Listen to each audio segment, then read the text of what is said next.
Okay, this is what the Moon app looks like, called Moon Globe. It's a free app, and it's got a lot of neat functions to it, and I wanted to show you how this works. And we simply just tap on this app here, and it appears on our iPad here. It's a little bit different on your iPhone, but okay, guys, when you click on the icon, the moon comes up like this. And one of the interesting things here is that you see that part of the moon right here is darkened, this side of the moon to about right here. That shows you what phase the moon is in. It's about a 60% phase, and it's waxing. So in a few days, it'll be a full moon. This is October 30th, 2025. So you see the phase of the moon. That's one good thing there. You can kind of move the moon back and forth, up and down right here like that. If you have the names of the craters here on the moon. Now there are 100,000 craters at least on the moon, they say. So, and a lot of these craters on this program has the moon. And remember, it's a free app. You can't beat that. So, you can look up these various craters very easily too. Now, at the top right here, you got a menu bar up here, right? So that's very helpful. Now, if I want to get rid of these shadows and see the whole moon right here, I go over here to what's called local time, and I click on this little icon here, and it's got a slide bar, and the slide bar lets me change the moon. Say, like, if I want to make it a full moon, I can read and I can see all the different craters and the seas, these darker areas here called the sea or mares, and that helps a lot. But if you're looking at something specific on the moon right here, on a full moon, it's difficult to see some of these craters, even though it's beautiful to look at. But you have to, it's better to look at the moon when it's a quarter, a half, a three-quarter, or something like that, not a full moon when you're looking at it through a telescope and you want to do videos and pictures. But you can control this light right here.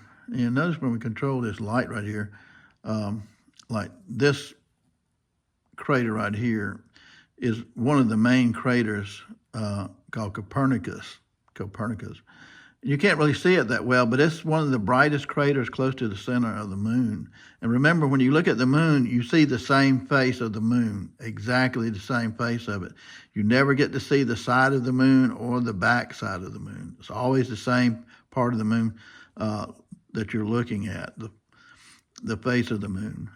And our word month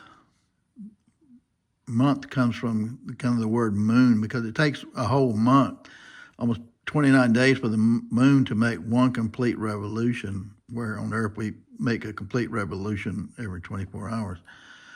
So, but looking at this crater, see how bright that is? We can change the lighting right here, and we can see it, that crater, so much better now. Copernicus right here. See it so much better because we don't have as much light on it. But if it's a full moon and you want to take pictures of that, that's what you're going to see. You're not going to see it that well. So depending on the phase and what you want to take pictures of on the moon, it makes a big difference. So you just adjust your light up here, okay? So you can see these craters real well. So that's helpful. Another thing that's helpful too, well, if you touch the screen, then the titles will go away. When you touch the screen again, they come back. But look at Copernicus here. If you saw this and you say, well, what crater is that? Because it's labeled like that. And again, you pinch your screen to go in and out. And you say, well, what is Copernicus here?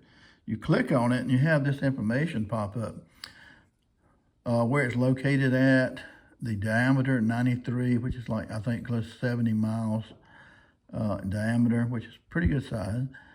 And it's named after Nicholas Copernicus, a Polish astronomer, 1473 to 1543. So that's interesting. And then you can look it up, lunar crater on Wikipedia.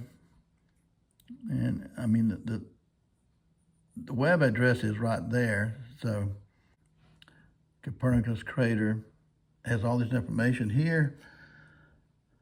And you have pictures too of some of these craters, which is really nice. And let's pinch this back down,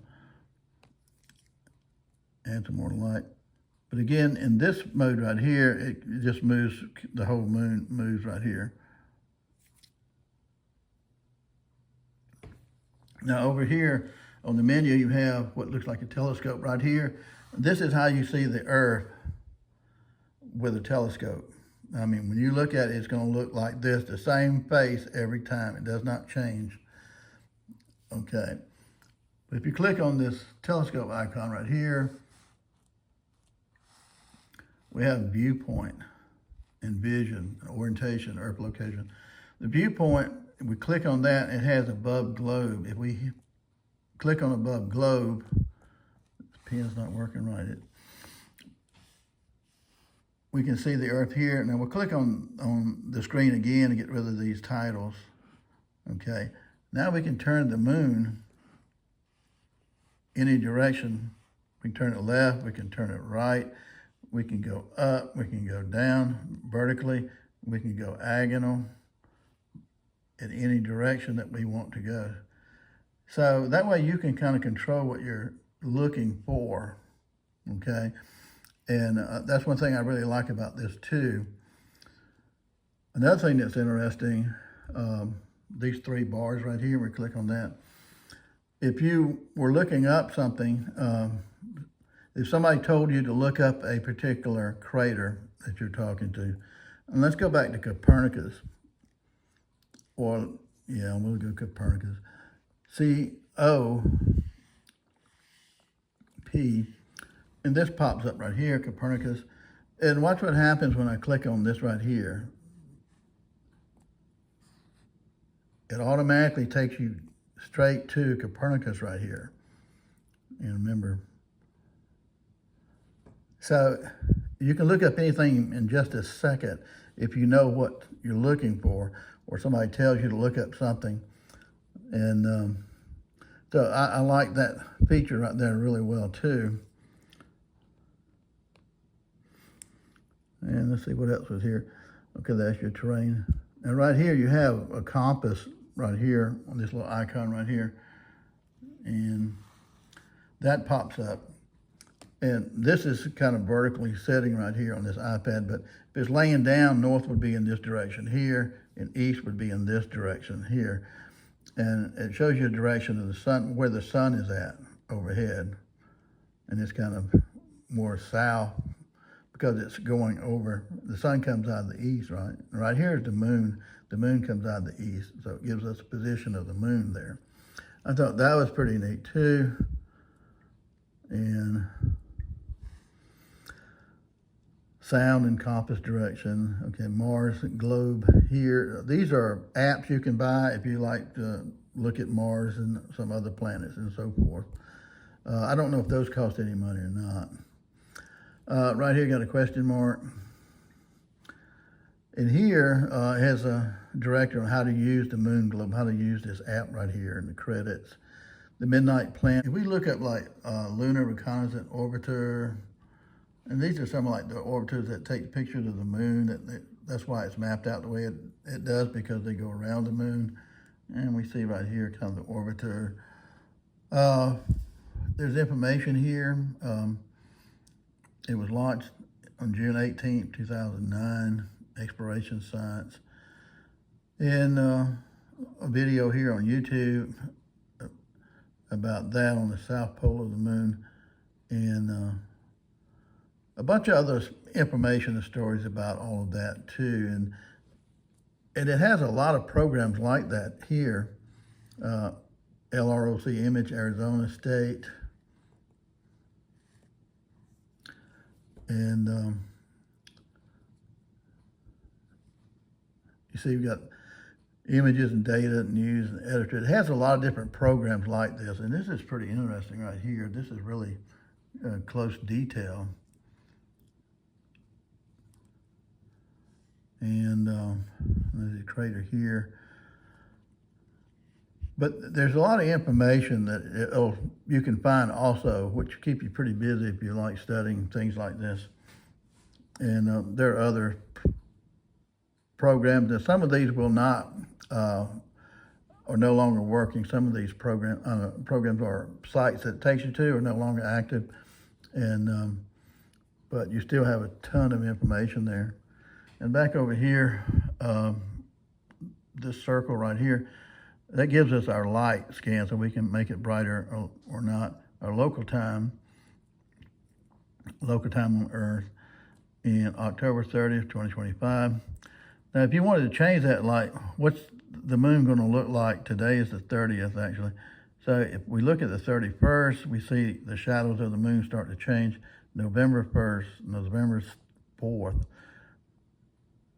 November 6th, 7th, and 7th looks like, 7th should be like a full moon on the 7th. So you can see the phases of the moon as the days go by and so forth. And you see the sun over there on the left. So that's pretty neat too. So we're back to our time. And hit that again and we'll give some light. You can go over here to this globe right here and go back to viewpoint. And I hit Earth telescope. That puts the moon back into its normal orientation where we see it at all the time. Then I go back to above globe. That way I can turn it up and down or whatever. And that's that Copernicus crater here. And Tycho is down here, Tycho. These are the two brightest craters. This one at the bottom, Tycho, and Copernicus.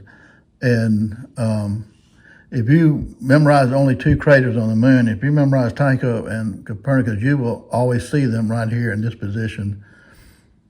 And so I think that's pretty neat. And you can find your way around pretty much by knowing those two. Well, guys, I hope this helps you if you're like studying the moon or want to get into studying the moon. This is a great app. It's a free app. And it's just an amazing thing to have, especially if you do astrophotography or videography. Thanks for watching, guys. Gary J.